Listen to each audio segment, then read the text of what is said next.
Welcome to Luca is a Billionaire, where the only thing I invest in is your answers.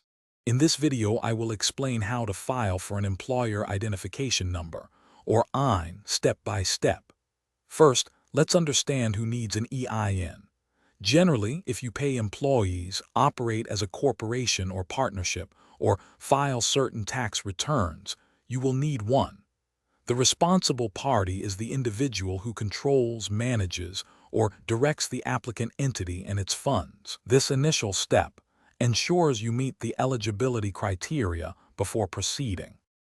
Once you confirm your eligibility, you have several convenient options to apply for your EIN. The quickest method is applying online, which provides your EIN immediately upon completion. Alternatively, you can submit Form SS4 by fax, typically receiving your EIN within 4 business days. For those preferring traditional methods, mailing the form is an option, though it takes several weeks.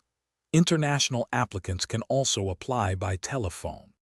The online application is the most popular choice due to its speed. Visit the official IRS website and locate the online EIN application. You will complete Form SS4 electronically, providing details about your business and the responsible party. It is crucial to ensure all information is accurate to avoid delays.